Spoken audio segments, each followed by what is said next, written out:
स्वर्गीय परमेश्वर, मैं आज आपके पुत्र यीशु मसीह के नाम में आपके चरणों में आता हूं। मैं आपके प्रेम, करुणा और दया के लिए धन्यवाद करता हूं, क्योंकि आपने अपने पुत्र को हमारे पापों के लिए बलिदान किया, ताकि हम जीवन, उद्धार और शांति पा सकें। प्रभु यीशु, आपने जब इस पृथ्वी पर सेवा की, तब आपने बीमारों को चंगा किया, तूफान को शांत किया, मृतकों को जिलाया और अंधकार में प्रकाश फैलाया। आज मैं उसी विश्वास और भरोसे के साथ आपके सामने प्रार्थना करता हूं कि आप मेरे परिवार को हर बुराई, संकट, बीमारी और शैतानी योजना से सुरक्षित रखें। मेरे घर में जो भी डर, चिंता, कलह, अशांति या कमजोरी है, वह आपके पवित्र नाम में दूर हो जाए। प्रभु, अपने लहू की सुरक्षा से हमारे घर को ढक दीजिए। हर कोना, हर कमरा, हर दरवाजा, हर खिड़की आपके लहू से ढका हो, ताकि कोई भी दुष्ट आत्मा हमारे घर में प्रवेश न कर सके। हमारे बच्चों की रक्षा कीजिए। उन्हें डर, बुरे सपनों और दुष्ट विचारों से बचाइए। उन्हें ज्ञान, समझ और प्रभु भय में बढ़ाइए। हमारे माता पिता को दीर्घायु, स्वास्थ्य और शांति दीजिए। हमारे बीच प्रेम, एकता और क्षमा का भाव बना रहे। जब शैतान हमारे परिवार को तोड़ना चाहता है, तब आप हमें और अधिक मजबूती से जोड़िए। जब विपत्तियां आएं, तब हम घबराएं नहीं, बल्कि आपके वचनों पर विश्वास करें। आपने कहा है, डरो मत, मैं तुम्हारे साथ हूं। हमें उस वचन पर स्थिर रहने की शक्ति दीजिए। जब भी बीमारी आए तो आप चंगाई दें। जब भी कोई संकट हमारे दरवाजे पर दस्तक दे तो आप स्वर्गदूतों को भेजकर हमारी रक्षा कीजिए। जब भी हम थक जाएं तो आप हमें अपनी बाहों में उठा लीजिए। हमारे घर में शांति का राज्य हो। जब हम सुबह उठें तो आपका धन्यवाद करें। जब हम रात को सोएं तो आपकी उपस्थिति के साथ विश्राम करें। कोई दुर्घटना, चोरी, आपदा या बीमारी हमारे आसपास भी न फटके। हम आपके वचनों को दिन रात पढ़ें और हमारी दीवारों पर आपके वचनों की गूंज हो। प्रभु यीशु, आप हमारे घर के राजा बन जाइए। आपकी इच्छा हमारे परिवार में पूरी हो। हमें आत्मिक दृष्टि दें कि हम सिर्फ सांसारिक नहीं, बल्कि आत्मिक रीति से भी जी सकें। जब हम एक दूसरे से रूठें तो आपका प्रेम हमें जोड़ दे। जब हम थकें तो आपकी शांति हमें ताजा करे। आपका पवित्र आत्मा हमारे परिवार को मार्गदर्शन दे। हमें सिखाए कि कैसे जीवन जीना है, कैसे सेवा करना है, कैसे प्रेम में बढ़ना है। हमारे घर को एक चर्च, एक पूजा स्थान, एक पवित्र स्थान बना दीजिए। हमारे बच्चों की पढ़ाई, हमारे काम, हमारे संबंध, हर निर्णय, सब पर आपकी इच्छा हो। हम जो भी करें उसमें आपकी महिमा हो। कोई भी हथियार जो हमारे विरुद्ध तैयार किया गया है, वह सफल ना हो। कोई भी शैतानी योजना यीशु के नाम में निष्फल हो जाए। आपके वचन हमारे घर की नींव बने, चट्टान की तरह मजबूत। हम जीवन के हर तूफान में स्थिर रहें, क्योंकि आप हमारे साथ हैं। जब भी हम कठिनाइयों में हों, हमें याद रहे, यीशु ने कहा, मैं दुनिया को जीत चुका हूं। मैं आज पूरे विश्वास से कहता हूं, मेरा घर और मैं, हम प्रभु की सेवा करेंगे।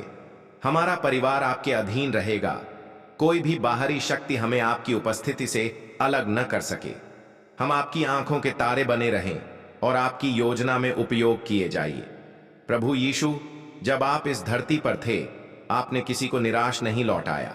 जो भी आपके पास विश्वास से आया, आपने उसे चंगा किया, शांति दी और एक नया जीवन दिया। आज मैं भी उसी विश्वास के साथ आपके सामने झुकता हूं। मैं अपने पूरे परिवार के लिए प्रार्थना करता हूं। हमारे जीवन की हर दिशा में आप हमारे साथ चलें। जब हम रास्ता भूल जाएं तो आप हमें सही राह दिखाएं। जब हम निर्णयों में उलझ जाएं तो आप हमें अपनी बुद्धि से मार्गदर्शन करें।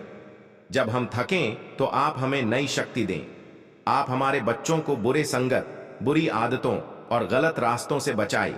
उनके मन को ज्ञान और पवित्र आत्मा से भर दें, ताकि वे बाल्यावस्था से ही आपकी योजनाओं को पहचान सकें। आप हमारे घर के आर्थिक साधनों को भी आशीर्वाद दें, ताकि कभी अभाव का सामना न करना पड़े, लेकिन हम हमेशा उदारता से दूसरों की मदद कर सकें। हमारे घर में कोई भी भूखा न सोए, कोई भी अकेलापन महसूस न करे और कोई भी अपने दुख को अकेले न झेले। आप हमारे घर के रिश्तों में मिठास बनाए रखें। जहां भी कटुता या गलतफहमी हो, वहां आप अपने प्रेम से मेल करा दें। जब कभी क्रोध या अहंकार उठे तो आप हमारे हृदय को नम्र कर दें। हमें यह समझने की बुद्धि दें कि परिवार वह स्थान है जहां हम आपके प्रेम को सबसे पहले अनुभव करते हैं और जहां से आपकी सेवा की शुरुआत होती है। जब कोई सदस्य घर से बाहर निकले, चाहे काम पर जाए, स्कूल जाए या यात्रा पर हो, आप उन्हें अपने पंखों की छाया में रखें। हर मार्ग पर आपकी सुरक्षा हो, हर मोड़ पर आपकी योजना प्रकट हो।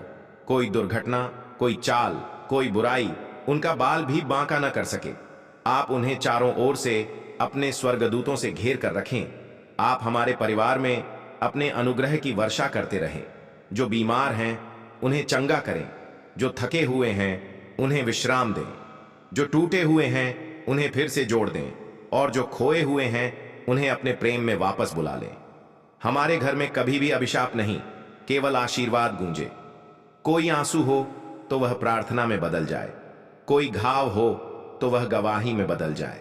प्रभु, आपकी आग हमारे घर में जलती रहे, वह आग जो न हमें जलाए बल्कि हमें पवित्र बनाए।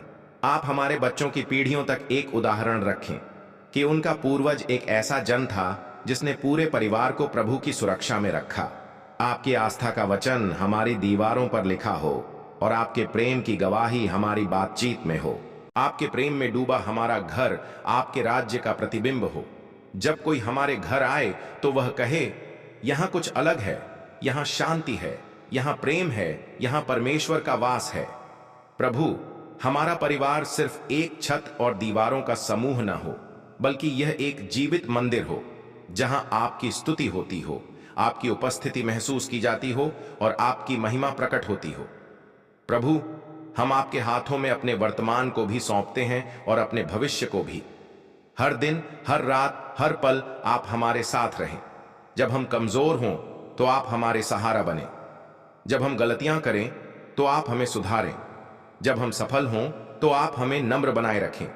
जब हम टूटें तो आप हमें थाम लें। हमारे घर के चारों ओर आप एक आत्मिक दीवार खड़ी करें जिसमें कोई शैतानी शक्ति सेंध न लगा सके। आप हमारे भीतर प्रकाश जलाए रखें, ऐसा प्रकाश जो अंधकार को दूर करे और दूसरों के लिए भी आशा का कारण बने। आज मैं पूरे विश्वास से यह घोषणा करता हूं, मेरा परिवार यीशु के अंतर्गत है। हमारा जीवन, हमारी आत्मा, हमारे संबंध, हमारी सोच, हमारे सपने, सब कुछ आपके अधीन है। हम आपके हैं और आप हमारे हैं। यीशु के नाम में, जो नाम हर नाम से महान है, जो राजा है राजाओं का, प्रभु है प्रभुओं का, जिसने मृत्यु को हराया और हमें जीवन दिया, उसी नाम में मैं यह प्रार्थना करता हूं। आमीन।